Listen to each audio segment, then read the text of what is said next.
De imediato, Paulo Penteado, assessor especial da Associação Nacional dos Membros do Ministério Público CONAMP.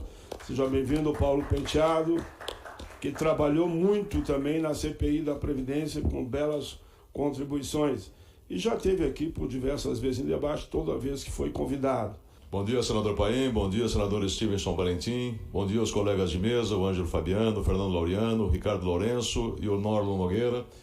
Senador, eu vou pedir licença, porque assim que eu terminar, eu vou pedir para me retirar, porque eu faço uma apresentação hoje também na Assembleia Legislativa de São Paulo às 2h30. Então vou sair daqui e já vou direto para o aeroporto. Meus caros, eu vou vou pôr o foco em dois temas, senador. Primeiro, o impacto da reforma sobre o regime próprio de previdência social, os trabalhadores do setor público, os funcionários públicos. E depois, eu fui há pouco tempo, fui a semana passada ao Chile com o Jaime, presidente da Associação dos Magistrados Brasileiros, e com o Baroni, presidente da Federação Latino-Americana de Magistrados, para entender um pouco como é que é aquele sistema de previdência, e trouxe algumas informações que vou repassar a essa comissão, e gostaria de cumprimentar essa comissão pelo caráter plural aqui trazido, e essa é a essência do debate, essa é a essência do entendimento. Trazer alguns dados, e não há aí qualquer enfoque crítico de minha parte, mas meramente analítico para possamos fazer o debate sobre a PEC 6. O ministro da Economia apontou que se pretende economizar em 10 anos 1,165 trilhões de reais com a reforma da Previdência. E nós colocamos ali esses dados trazidos pelo governo em projeção e fizemos uma análise decomposta daquilo que significa. Então nós vemos que desse 1 trilhão 164 bilhões de reais, 715 bilhões de reais vem do regime próprio, 182 bilhões de reais atinem ao BPC, restrição do PIS e fim do 13º salário do BPC. Chegamos a uma economia de 870 bilhões de reais aproximadamente no regime geral, mais 202 bilhões do regime próprio e 92 bilhões dos militares. Portanto, o que nós vemos é que o impacto de quase 75% dessa dita economia em 10 anos recai sobre o regime geral de previdência e sobre a assistência que integram o conceito de seguridade social. E nós temos ouvido diversas vezes, senador, o discurso de que a reforma combaterá privilégios, colocando os funcionários públicos como se fossem privilegiados. Eu discordo dessa visão, primeiro porque desde 4 de fevereiro de 2013, no âmbito da União, todo funcionário público que ingressa ele está sujeito ao teto do regime geral de previdência, que é R$ 5.839,45.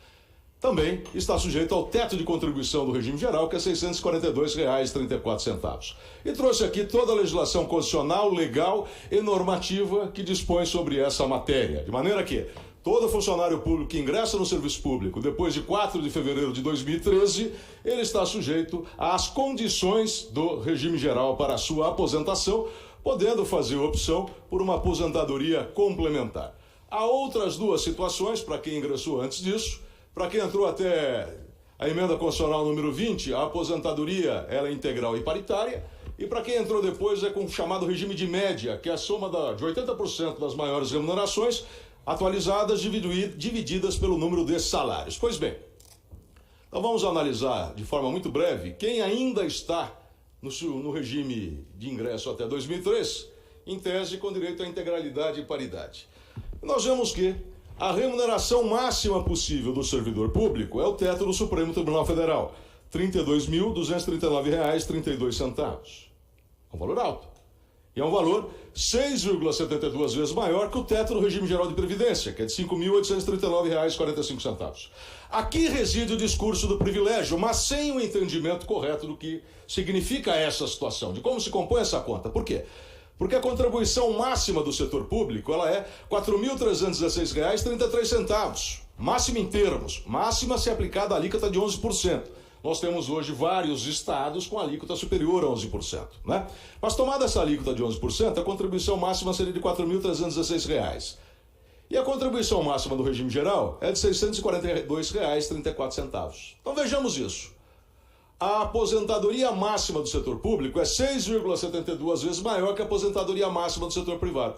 De mesma forma, a contribuição máxima do setor público é 6,72 vezes maior que a contribuição máxima do setor privado. O que demonstra que há aí uma absoluta linearidade na equação entre contribuição e retribuição. Visto isso de outra forma, o teto do setor público é 9,09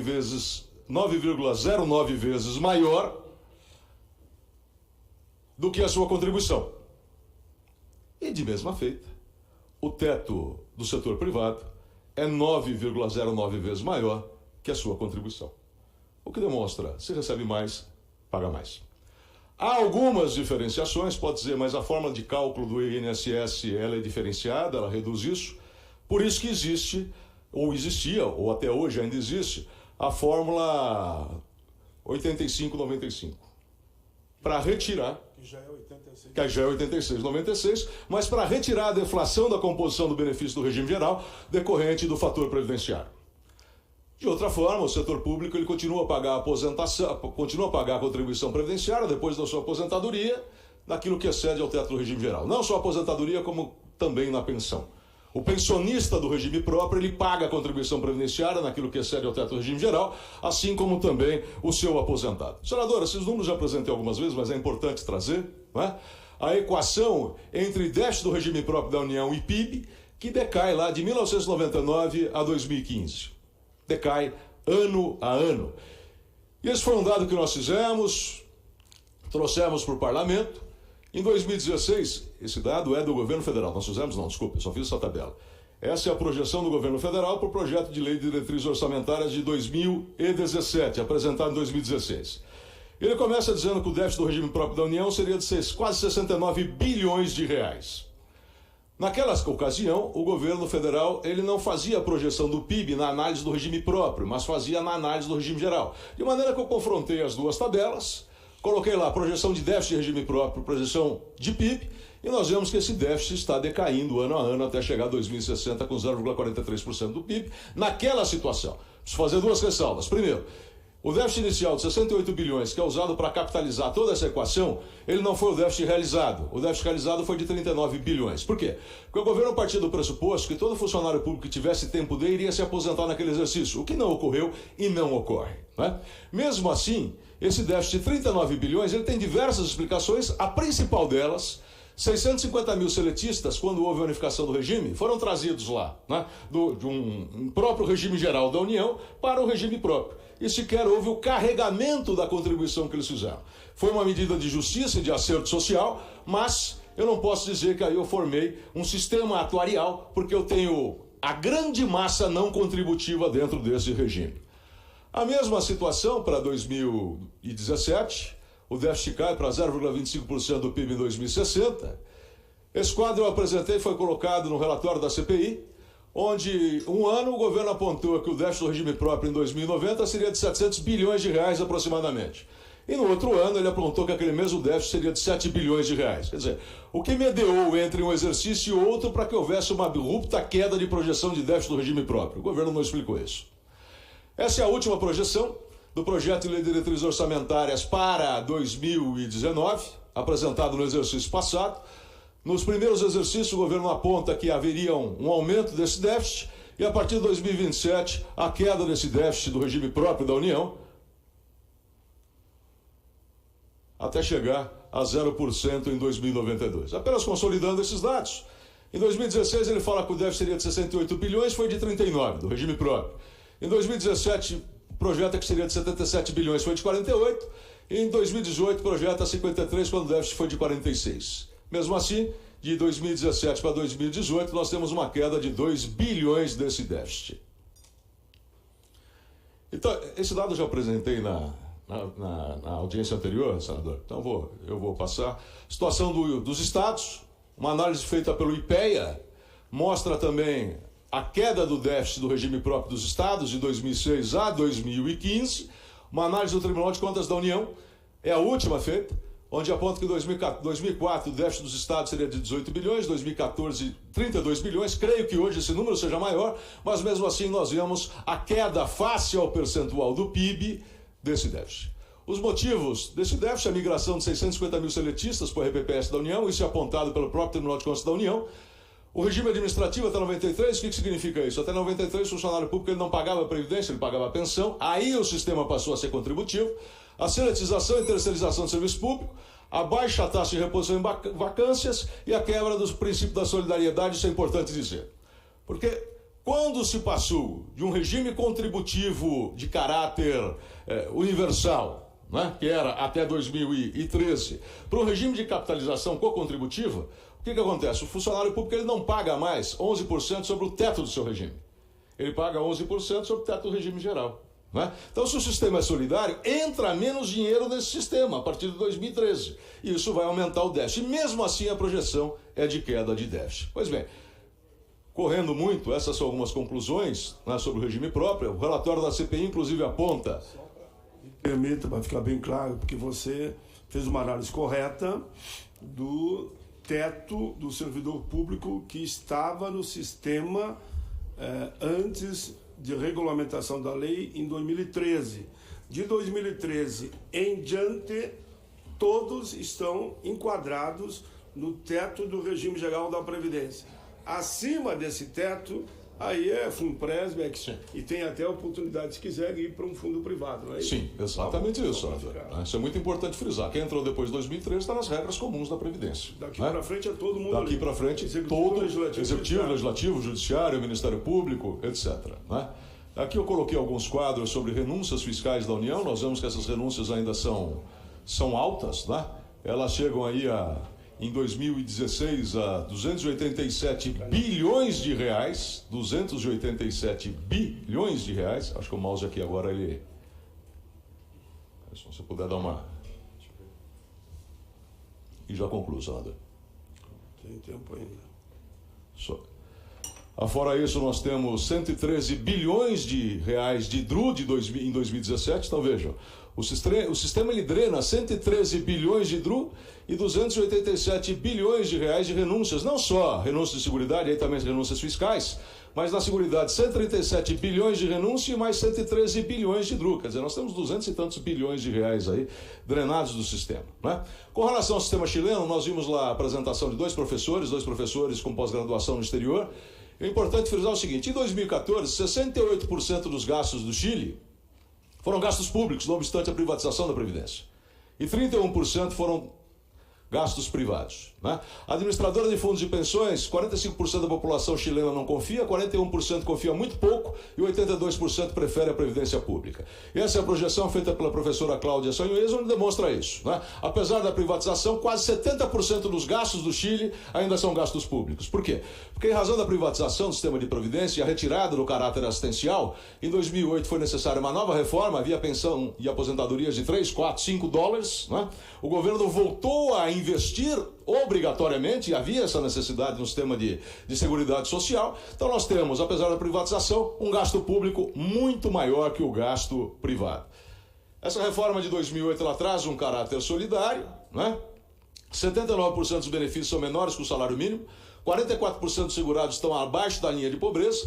Esses fundos de administração, eles têm um patrimônio de 217 bilhões de dólares, o que equivale a 83% do PIB chileno, mas hoje 42% desses valores estão no exterior. E uma coisa muito importante: custo de transição. Porque se eu tenho hoje um regime solidário, onde todos contribuem para um caixa comum, quando eu mudo esse regime para um regime de capitalização, onde cada um contribui para o seu caixa, vai deixar de entrar dinheiro no fundo comum. E esse custo de transição no Chile foi de 420 bilhões de dólares. 1,6 vezes o PIB chileno. Então nós temos 420 bilhões de dólares de custo e 217 bilhões de dólares em estoque. O que significa que nós temos um resultado negativo, desconsiderando aquilo que foi pago, de 203 bilhões de reais, o que se demonstra que houve a socialização do prejuízo e a privatização do lucro. O subsídio estatal anual no Chile é de 9,3 bilhões de dólares para o sistema de seguridade social e os trabalhadores aportam 7 bilhões de dólares por ano. Isso aqui é uma apresentação desse professor do Chile, eu conversei com ele na Associação dos Magistrados Chilenos, o Andras Utoff, tanto com ele como com a professora Cláudia. Basicamente ele coloca aqui o gráfico dos países que ingressaram no regime de capitalização e saíram no entorno. Um grande volume de depósito nos fundos, mas pensões pequenas, grande parte da população chilena que recebe esses valores abaixo do salário mínimo. O subsídio do Estado de 9 bilhões de dólares, os trabalhadores que põem 7 bilhões de dólares pagaram 1 bilhão de dólares de taxa. Aqui o gráfico eu já apontei também, 42% do volume de recursos, que é um volume expressivo, depositado hoje no exterior. E esse é o ponto mais importante, ao meu ver, que me foi passado pelo vice-presidente da Associação dos Magistrados do Chile. Esse é um jornal da época apontando que com o regime de privatização a promessa é que em 2020, o ano que vem, houvesse 100% do salário. Há algumas divergências, mas isso fica entre 20% e 30%. A publicação do UOL dizendo que a aposentadoria é cerca de 30% do salário, e o professor Andreas aponta que é 20%, já passei a apresentação dele. Aqui, não, está nesse ponto aqui. Uma pessoa de classe média ganha em torno de 6 mil por mês, em reais. Tendo cotizado 10% do seu salário, que é a taxa, né? 10% para a Previdência, mas entre 2% e 3% de taxa para a instituição financeira, ele recebe dali a 40 anos uma aposentadoria de R$ 1.200. Isso aqui eu não tirei do Chile, eu peguei numa apresentação no Brasil. Os pagamentos de 2017 foram 240 bilhões de pesos, só que 100 bilhões de pesos vieram de dinheiro público. Então o gasto efetivo teria sido 140 bilhões de reais, equivalente a 212 bilhões de dólares. Senador, eu sei que é muita informação em pouco tempo. Eu li na imprensa a intenção do Senado Federal de fazer uma visita e conhecer o regime de previdência do Chile. Eu acho que isso é muito importante para conseguirmos ver ali qual é a realidade daquele país, o que significa a privatização da Previdência, sistema de capitalização e, mais importante, quais os custos que isso poderiam representar para o Brasil. Se o custo for de 1% do PIB, nós teríamos aí cerca de 7 trilhões, desculpe, de uma vez o PIB, nós teríamos um custo de 7 trilhões de reais. Vamos gastar 7 trilhões de reais para economizar 1 trilhão de reais? Não parece ser uma conta interessante? Agradeço mais uma vez a Vossa Excelência, agradeço essa plenária do Senado.